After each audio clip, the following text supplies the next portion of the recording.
My husband liked to pop bubble wrap. Honey, I groaned. It's really late. I have to get up for work in the morning. Huh? Manny grumbled. He was popping bubble wrap in bed again. Sorry, Mel. I'll try and be quieter.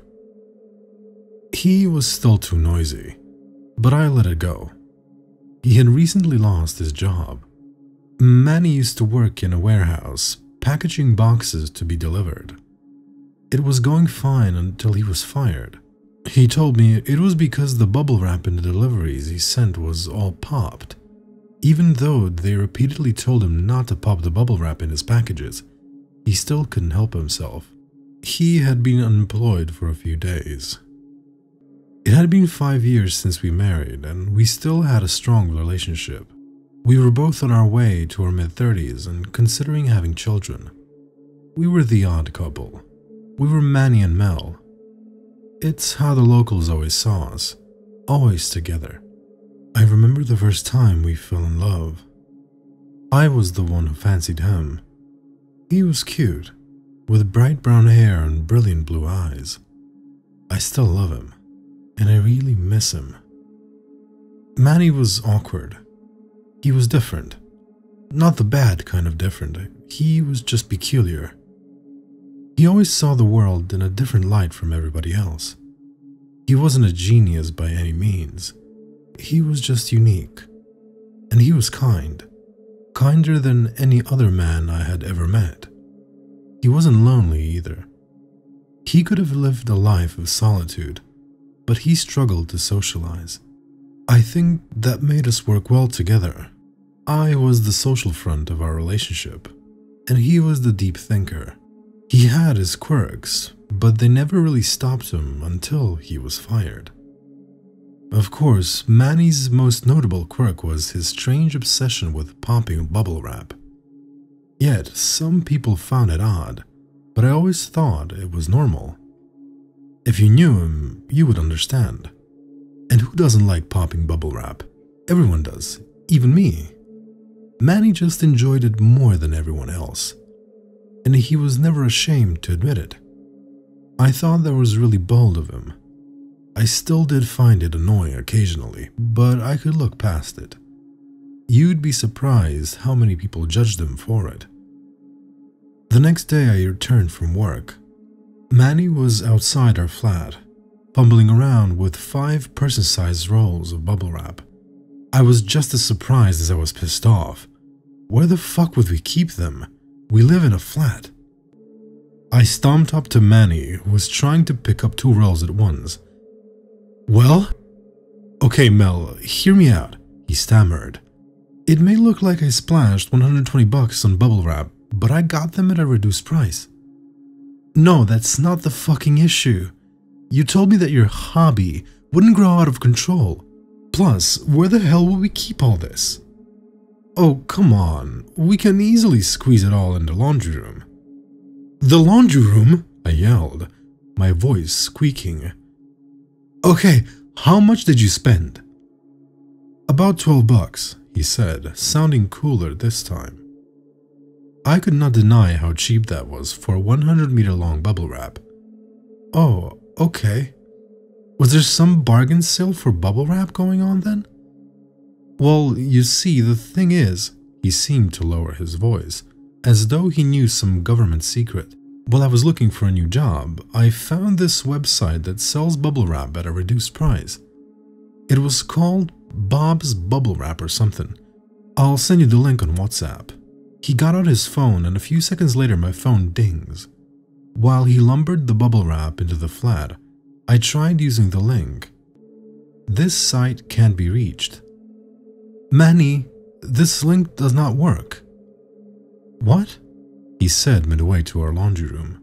I repeated myself. This link, it doesn't work. Are you sure? I tried it again, but it still didn't come up with anything. Yeah, I'm sure. Give me a sec. He dumped the roll into the hallway and came over. May I have a look? I looked at him with a slack jaw. I sarcastically said, well, okay, Mr. Tech Genius. I don't know how you're gonna magically make it work, but go ahead. He took the phone from me. Of course, the link only works for you. Like any other person, I do not like being told how to use my phone. Manny did this every time he thought I was being technologically incapable. I guess it was another one of his quirks, being shrewd as fuck. Here, he said, and he passed it back. It worked. My phone showed what looked like an early 2000s page. Wait, what did you do? I just used the link, he said as he backed up towards his rolls of bubble wrap.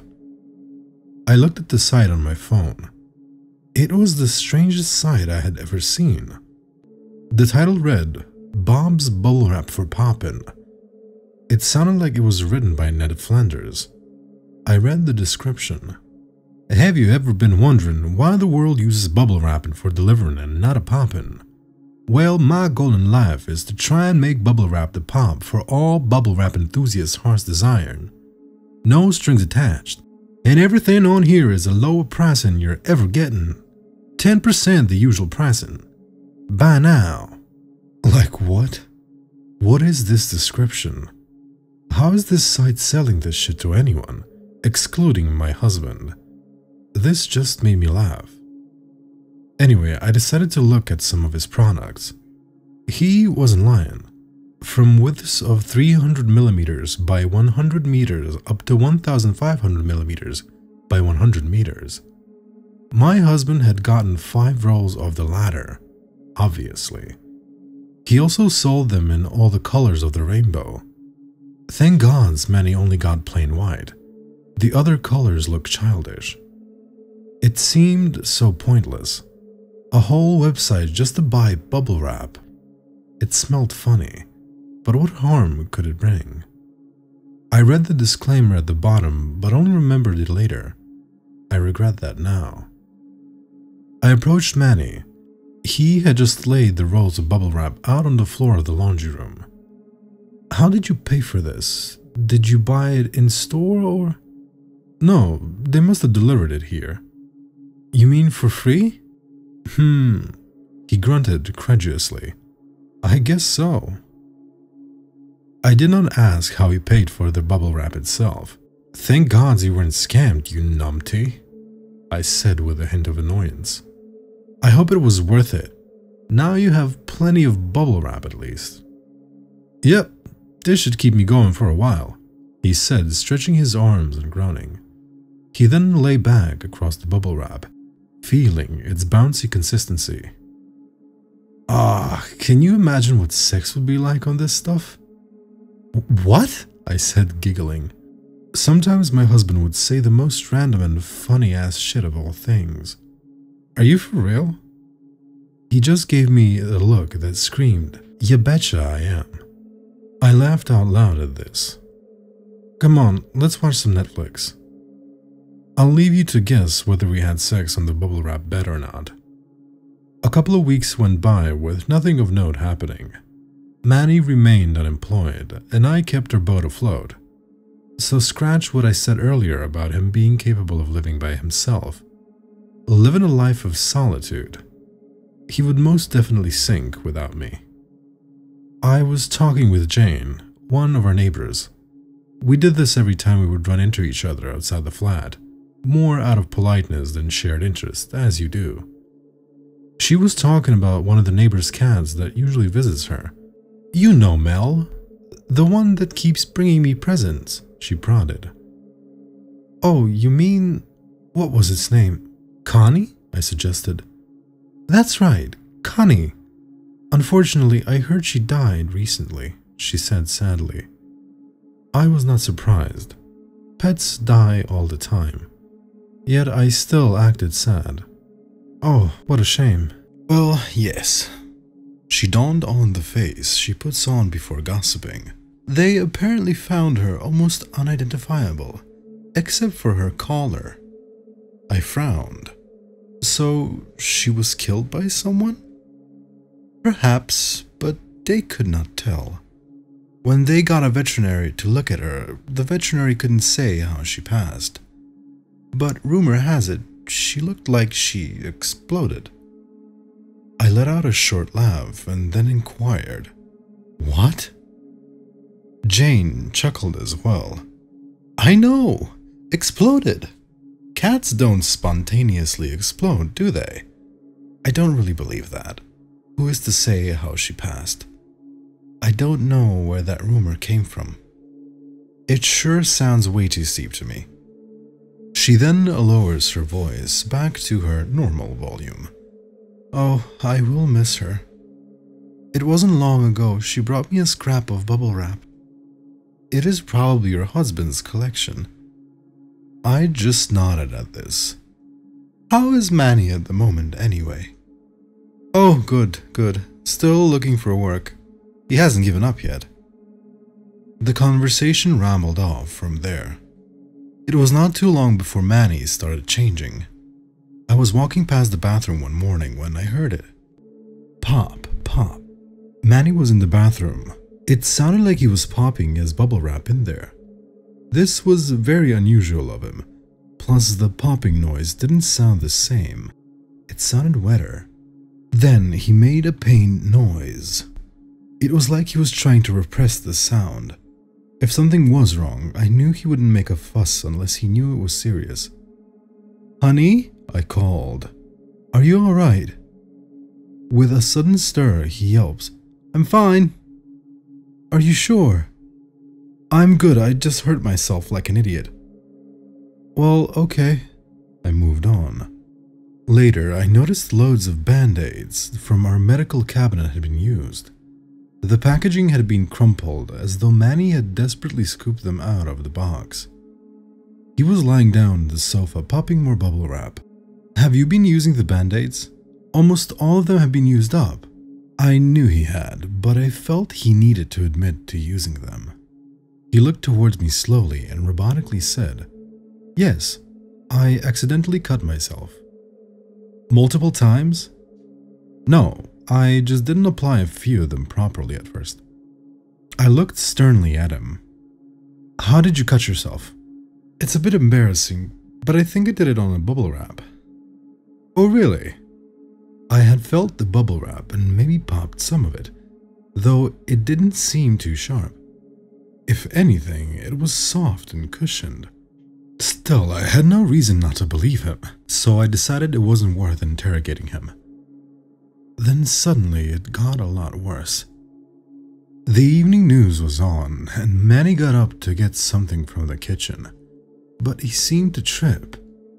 It was not the sound of him falling to the ground that made me come over. It was the pain he sounded like he was in. He was whining like a hurt deer. "Are you alright?" I said as I made my way to him, though I didn't need him to respond, as I saw the droplets of blood on the floor just behind him. "Gosh, you're bleeding!" "I'm alright," he spat feebly. I just cut my heel." "Let me have a look." I lifted up his foot before he could respond. There was an inch-long tear on the bottom of his foot. It definitely was not cut. It looked too jagged. I looked him in the face. "This isn't a cut. It looks like you grazed your heel somehow. Did you tread on something?" He had given me a look that told me he did not want me to know. I knew he didn't want me to worry about him, but I needed to know what was wrong. "Okay, what is going on?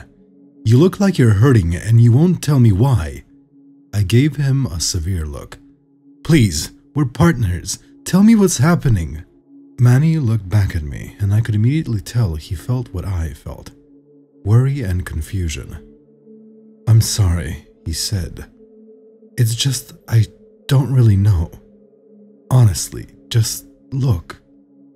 He took his shirt off, exposing his chest and arms. I couldn't explain it. They didn't look like cuts or tears. His skin was inflating, not like a balloon, more like bubbles. They once occupied his left breast and his left arm. They formed in patterns, each a few centimeters from the other in checkered formation. They looked like warts, just without the infected look. His skin stretched with the growths, making them look pale and almost transparent. More than anything, they made his skin look like bubble wrap. The bubbles, under the peeling away band-aids, on his arm looked similarly damaged to his heel. As I noticed this, I realized that his skin hadn't been cut or torn, but had been burst. What are you?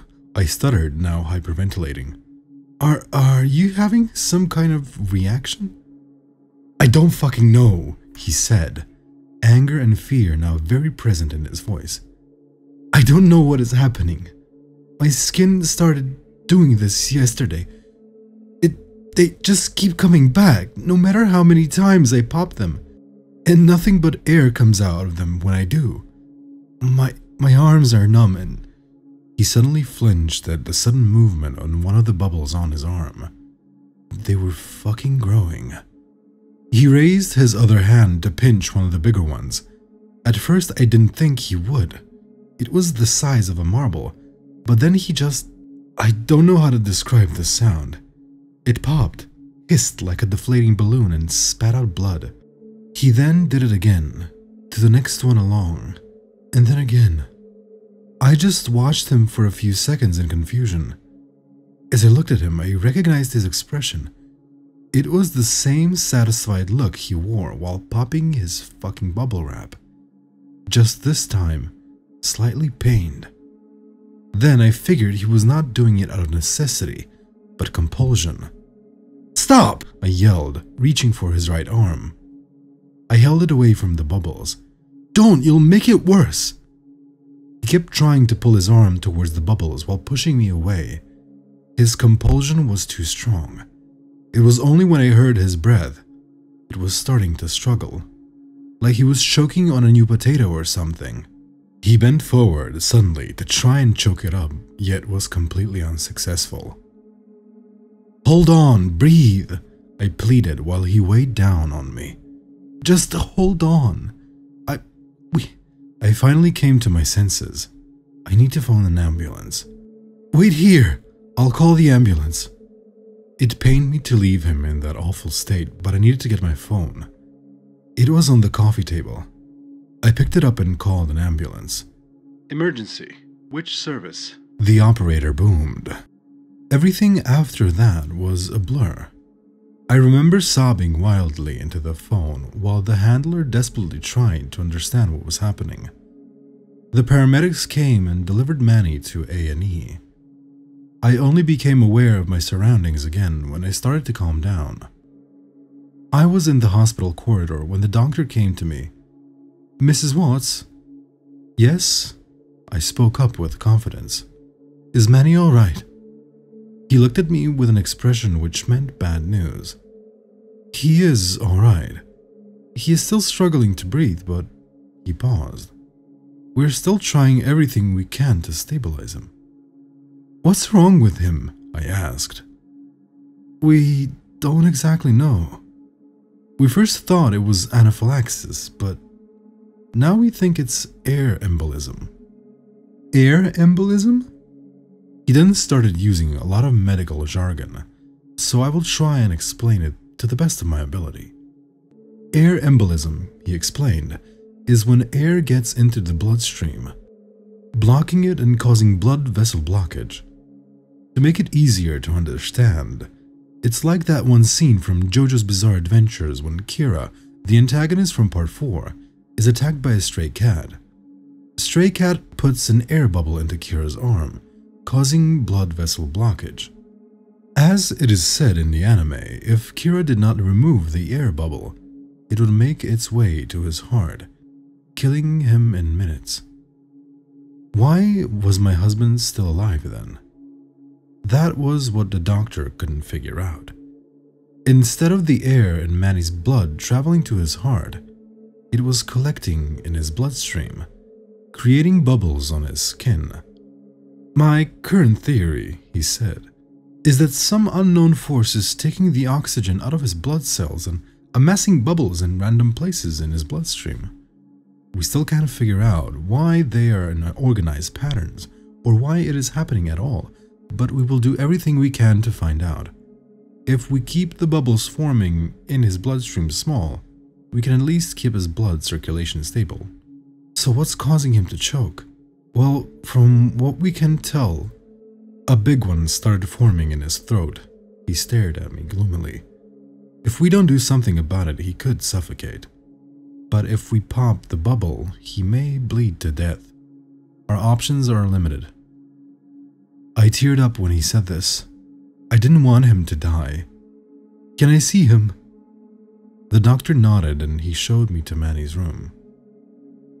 Manny looked even worse than before. The growths were now all over his back and front. The biggest was the size of his fists. They made him look like he had tumors growing under his hospital gown. They were all in the same pattern, the bigger ones pushing the smaller ones out of the way, and even then, I could still see him popping the smaller ones around his belly. I grabbed his hand gently and eased it to my chest. "Manny," I cried, "what is happening to you?" All he could do was croak some short sounds under his oxygen mask. "I mess up. It's not your fault. They will fix you, they will." I put his hand on my forehead, wishing for a miracle that would never come.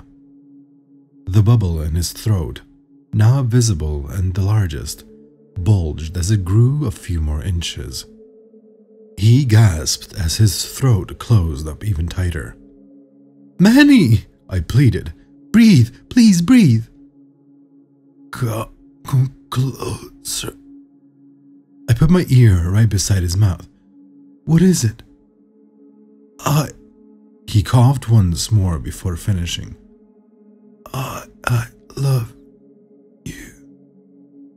I will never forget what he did next. Instantaneously, he pulled his hand back and crushed the bubble in his throat. Bang! Blood splashed onto my face, dousing me in the stuff. It gurgled from his mouth while sputtering out garbled noises as it flooded down his jaw in pints, and the fear on his face. I think he wanted it to be a graceful way out of this world, but his face only told me how utterly scared he was. His eyelids were glued to the tops of his eye sockets and his mouth opened wide in an inaudible bloody scream. Everyone else moved around me. The doctors and nurses pushed me out of the way. Someone was pulling me away from him. I don't know who, but I didn't resist. I was deaf to all the noise in the room, my ears ringing like a bomb went off right next to me, and nothing could break the view of my husband. Our eyes had locked onto each other before I could hear the long bleep of a failed heart from the heart monitor. I blacked out. A couple of days later, before I started writing this, I was thinking about what had happened. After Manny died, the doctors gave me their consolation, when all I really wanted was answers. The head doctor thought it could be some new virus or disease, like we needed another one. This was only speculation, as all the blood tests they performed on Manny came up with nothing. And yes, he did consider whether this virus/disease is contagious. He thinks it isn't. He said he'd contact me if anyone else showed any symptoms. I haven't heard from him yet. I did tell the doctors what happened to the cat and its similarities to my husband. I don't think they will do much to look into it. As far as I know, the cat was buried. I don't know the owner. It was all just so unfair. Manny was a good person and did nothing wrong to deserve this. Even though I knew it was mad, I considered the website Manny used. Yet the link still doesn't work for me. I don't know. Maybe Manny had something which gave him access to the website. Though I did start thinking about what I could remember about the site. And then I remembered the disclaimer. It took me a while to try and remember what it said exactly, but this is what I could recall. The bubble wrap sold on this website is for poppin' only. If it's used for delivering, there will be consequences. It was just weird when I saw it at first, but now, could it be the reason all of this is happening? I don't believe in any supernatural mumbo-jumbo. But could it be breaking this rule had led to my husband's death? I do remember Manny having to deliver something to his mother. It was a late Mother's Day gift, I think. Why not use the bubble wrap that was lying around at the time? Then what about the neighbor's cat? I mean, it did not need to use bubble wrap. Though, could it have taken the bubble wrap? Connie did sometimes come in through the window into the laundry room, and Jane did say that it delivered some bubble wrap to her. Did I use the bubble wrap for anything? I don't think I did. Then again, Jane did ask not too long ago whether she could use some of it. That doesn't mean I delivered it to her, does it? Though, the verruca on the back of my foot does seem to be getting bigger.